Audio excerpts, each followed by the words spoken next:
आज मैं आपको 2 नीरू से इंट्रोड्यूस करवाती हूँ। आप कहेंगे ये 2 कौन है? इधर तो एक ही देखने में आ रही है।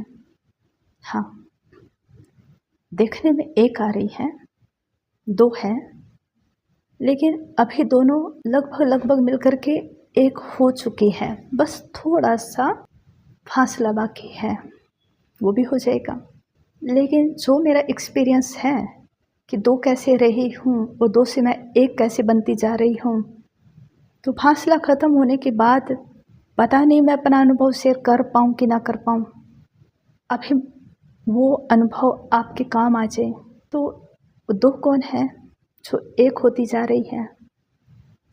एक मैं हूँ और एक मैं हूँ। एक मैं वो हूँ जो कोई परिस्थितियाँ आती है तो घबरा जाती हूँ, डर जाती हूँ, उदास हो जाती हूँ, निराश हो जाती हूँ, थक जाती हूँ, हार जाती हूँ। एक मैं वो हूँ जो कभी हारने नहीं देती हूँ, जो ना हारती हूँ ना हारने देती हूँ, ना डरती हूँ ना घबराती हूँ। चाहे कितनी बड़ी से बड़ी परिस्थितियाँ आ जाए, नहीं डरती हूँ, थकती नहीं हूँ। लक्ष्य सामने है, सारा फोकस अपने लक्ष्य पर है। पहुँच जाएंगे। मैं कहती हूँ तुम क्यों घबराती हो, क्यों डरती हो? मैं हूँ ना तुम्हारे साथ। अरे पगली, परिस्थितियाँ तो तुम्हें आगे बढ़ाने के लिए आ रही हैं, तुम्हें सिखाने के लिए आ रही हैं, तुम्हें मजबूत बनाने के लिए आ रही है। फिर मैं कहती हूँ ये अपने ही तो जन्म जन्मांतर के हिसाब किताब होते हैं जो परिस्थितियाँ बन करके सामने आते हैं। तो मैं कहती हूँ तो क्या हुआ, आने दो परिस्थितियों को, पार करेंगे ना हम मिल करके। मैं हूँ ना तुम्हारे साथ, कोई बात नहीं। परमात्मा हमारे साथ है ना, वो करवा रहा है ना हमें हर परिस्थितियों को पार। अब तक रुकने दिया है, थकने दिया है? अरे पगली, जब तुम इतने डिप्रेशन में थी, कोई नहीं था उस डिप्रेशन से बाहर निकालने वाला। तब किसने निकाला? मैं ही तो थी ना तुम्हारे साथ। और ये सच है, मैं हाइपर डिप्रेशन की स्टेज में थी तो मेरे अंदर से एक आवाज़ आती थी कि नहीं, तुम्हें डिप्रेशन हो नहीं सकता है। तुम्हें संसार में आई हो कुछ करने के लिए, कुछ बड़ा करने के लिए। मैं खुद ही खुद को निकालती थी, खुद ही खुद को मोटिवेट करती थी। मैं कभी किसी काउंसलर के पास नहीं गई थी, कभी किसी साइकोलॉजिस्ट के पास नहीं गई, कभी किसी डॉक्टर के पास नहीं गई।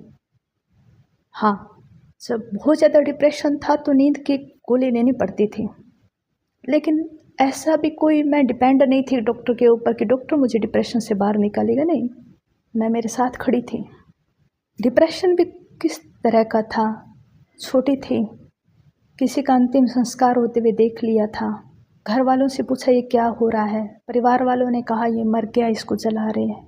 बस वो दिमाग में बैठ गई बात, कैसे मर जाता है इंसान। फिर ये होने लग गया मेरी माँ को कुछ हो गया तो, पिताजी को कुछ हो गया, घर वालों को कुछ हो गया तो, मुझे कुछ हो गया तो। फिर बाद में ये जैसे जैसे थोड़ा बड़ा होती गई और गहराई में जाती गई, कैसे शरीर ऐसे हम मर जाते हैं तो फिर क्यों जन्म लेते हैं, ऐसे मर जाते हैं तो क्यों, क्या करते हैं हम इस संसार के अंदर, क्या जीवन का उद्देश्य क्या है, मतलब क्या है जीवन का। सारा दिन जीवन और मृत्यु के बारे में सोचती रहती थी। वो धीरे धीरे बढ़ता गया। लेकिन अंदर एक रहता था, एक जो मैं हूँ अंदर, जो मैं कह रही हूँ कि मैं 2 हूँ, तो एक अंदर पॉजिटिव नीरू रहती थी हमेशा। वो कहती थी कोई बात नहीं, जब जन्म लिया मरना ही है तो कुछ करके जाए ना, कुछ करके मरेंगे ना। जीवन को ऐसा जिएंगे ना कि मरते वक्त खुशी होगी कि कुछ किया है। एक अंदर लक्ष्य बना लिया था कि साधारण तो जीवन को नहीं जीना है, कमाया खाया पिया सो गए, ऐसा तो नहीं जीना है। जब मरना ही है कुछ संतुष्टि वाला काम करना है, कहने का भाव कि कुछ सेवा करके जाना है, समाज के लिए, देश के लिए कुछ करके जाना है। वो छोटी थी, अचानक से बुद्धि में बैठ गया था तो बहुत ज़्यादा वो हाइपर डिप्रेशन का रूप ले लिया था। माँ के सामने थोड़ा इमोशनल हो जाती थी, रोती थी, बहनों के सामने थोड़ा इमोशनल हो जाती थी। उनसे तो होता है ना, मोह होता है तो। लेकिन जैसे जैसे बड़े होते गए तो मेरे ये होने लग गया कि नहीं, मुझे माँ को, बहनों को दुखी नहीं करना है। किसी को नहीं बताया करती थी, लेकिन अंदर ही अंदर खुद को इतना मोटिवेट करती थी, इतना डिप्रेशन होता था, ऐसे लगता था कि बस अभी सिर फट जाएगा, जहाँ निकल जाएगी पता नहीं कुछ ही हो जाएगा। लेकिन उस कंडीशन में भी अपने साथ खड़ी रहती थी, हारने नहीं देती थी। परिस्थितियाँ जीवन में आती रही है, लेकिन अपने साथ खड़ी रही हूँ हमेशा। हमेशा अपने आप को बोलती थी कि मुझे किसी थर्ड पर्सन की ज़रूरत ही नहीं है, मैं हूँ ना, मैं कर लूँगी, मैं जीऊँगी, मैं आगे बढ़ूँगी, मैं उस लक्ष्य तक पहुँचूँगी। डिप्रेशन के कारण ऐसे कुछ विशेष टैलेंट भी नहीं अपने अंदर दिख रहा था कि जो था वो भी ख़त्म हो गया। लेकिन मुझे मेरे सच्चे दिल पर, अपनी भावनाओं पर, अपने विचारों पर विश्वास था कि मैं एक अच्छी आत्मा हूँ, मैं सबके लिए अच्छा सोच सकती हूँ, सबसे प्यार कर सकती हूँ, सबके दुख को समझ सकती हूँ, क्योंकि मैं बहुत ज़्यादा इमोशनल रही हूँ, बहुत ज़्यादा इमोशनल अब भी हूँ। हमेशा ये रहता था कि मेरे भगवान ने मुझे एक साफ, शुद्ध, पवित्र दिल दिया है। हर एक के दर्द को समझने की दिल और बुद्धि दी है। दूसरे को के दर्द को अपना दर्द समझती थी और ये मुझे लगता था कि मेरे लिए बस यही काफ़ी है। फिर ब्रह्मा कुमारी के संपर्क में आई तो राजयोग सीखा और राजयोग से सारा डिप्रेशन दूर हो गया।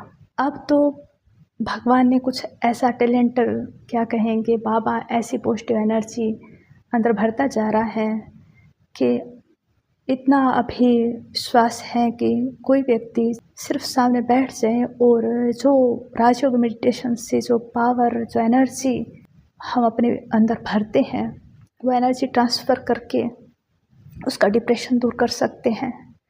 ऐसा एक्सपेरिमेंट हम करते रहते हैं बाबा के घर में।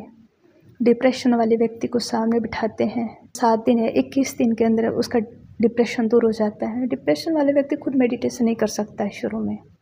अब मुझे तो पता नहीं कैसे परमात्मा ने संभाला था और खुद के अंदर ही वो कौन सी शक्ति भरी थी कि खुद को संभाल लेती थी, खुद ही मेडिटेशन करती थी। किसी को बिल्कुल भी भनक तक नहीं होती थी कि इतना डिप्रेशन मुझे है। लेकिन सभी केस में ऐसा नहीं होता है। मेजॉरिटी डिप्रेशन वाले पेशेंट खुद को नहीं संभाल पाते हैं। तो ऐसा हम मेडिटेशन से खुद को भी संभालें और अपने संपर्क में आने वालों का डिप्रेशन हम दूर करें। वो एक प्रोसेस होती है, एक विधि होती है, टेक्निक, जो परमात्मा से वो लाइट माइट शक्तियाँ लेकर के, पीस, शांति की पावर और शक्ति लेकर के उसको ट्रांसफ़र करते हैं सामने वाले को और उसका डिप्रेशन दूर हो जाता है। लेकिन चलो, ये तो हुआ कि हमें सीखना है और दूसरों के लिए करना है। आज मैं आपको सिर्फ यही कहना चाह रही हूँ कि आप अपने साथ खड़े रहो हमेशा, किसी थर्ड पर्सन पर डिपेंड मत रहो। किसी भी परिस्थितियों को, किसी भी प्रकार के तनाव को अपने ऊपर हावी मत होने दो। परिस्थितियाँ आएंगी, ऐसा हो ही नहीं सकता है कि आगे बढ़ने वाले व्यक्ति के जीवन में परिस्थितियाँ ना आए। परिस्थितियाँ ना आए तो कभी आगे नहीं बढ़ सकता, नहीं बढ़ सकेगा। परिस्थितियाँ आएंगी और आनी भी चाहिए। आप अपने साथ खड़े रहें हमेशा। आप खुद एक अपने आप के लिए शक्ति बन कर के रहें। खुद मोटिवेट करें खुद को, खुद अपने आप को हिम्मत देते रहें, खुद हारने नहीं दें खुद को। खुद के साथ खड़े रहो कि मैं हूँ, मेरे साथ मैं हूँ ना, मैं कभी हार नहीं सकती हूँ, थक नहीं सकती हूँ, डर नहीं सकती हूँ। मुझे जीतना है, मुझे जीतना, मैं हूँ ना। कोई अपना होता है, वो कह देता है ना कि मैं हूँ ना तुम्हारे साथ, तुम डरते क्यों।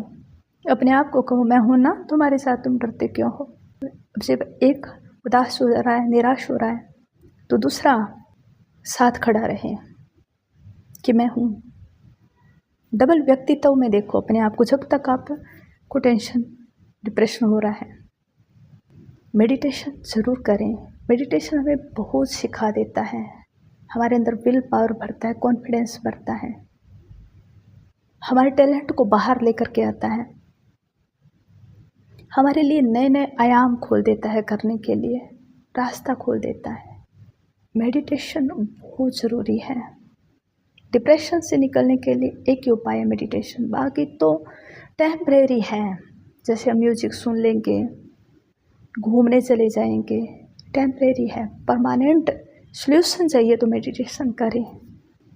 और मेडिटेशन से हमारी कमियां कमजोरियां भी ख़त्म होती जाती हैं, अच्छे इंसान बनते जाते हैं।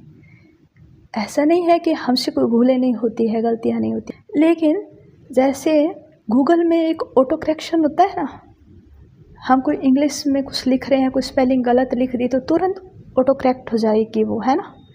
तो इसी प्रकार अगर हमसे कोई भूलें होती है, गलतियाँ होती है तो तुरंत रियलाइज़ हो जाएगा, तुरंत ऑटो करेक्शन, वो तुरंत अपने आप में सुधार कर लेंगे, नहीं ये गलत है, इट्स रॉन्ग। छोटी सी छोटी गलती भी आपको महसूस हो जाएगी। कोरे कागज़ के ऊपर एक हल्का सा दाग दिखता है ना, ऐसे मन आपका कोरा कागज़ बनता जाता है। थोड़ी सी गलती आपको रियलाइज़ होगी, इतना साफ दिल के बनते जाओगे, हृदय शुद्ध हो जाएगा, मन शुद्ध हो जाएगा। फिर अपने खुद से ज़्यादा सबके लिए सोचना शुरू कर दोगे। हम खुद के लिए सोचते हैं ना कि हमें जीना है, तो शायद इतनी हिम्मत नहीं आती है। जब हम दुनिया को देखते हैं ना कि दुनिया में कितने दुखी और परेशान है, उनके लिए हमें जीना है। कोई परिस्थिति आती है, मान लो कोई व्यक्ति है, कोई हमारे नियर डियर है कि शरीर छोड़कर चला गया या धोखा दे करके चला गया, तो हमें लगता है कि अब हमारे पास कुछ भी नहीं बचा है करने के लिए। तब आप दुनिया को देखो, बाहर देखो, ये संसार है इतना बड़ा, ये सारा मेरा ही है। मैं इस संसार के लिए आई हूँ, मैं जितना हो सकता है सबके लिए करने के लिए आई हूँ। जितना मेरे अंदर एनर्जी है, जितना मेरे पास समय है, उस सब के लिए करना है। किसी एक व्यक्ति पर डिपेंड हमें रहना ही नहीं है, एक व्यक्ति के लिए नहीं है, ना खुद के लिए है, ना किसी अपने नियर डियर किसी एक के लिए नहीं। अपनी सोच को बड़ा बनाना है, बेहद का पूरा विश्व हमारा है। अपने आप के साथ खड़े रहें। अगर आप अपने साथ हो तो दुनिया की कोई ताकत आपको हरा नहीं सकती। अच्छा जी, ऑल द बेस्ट। फिर मिलते हैं एक नई सोच के साथ।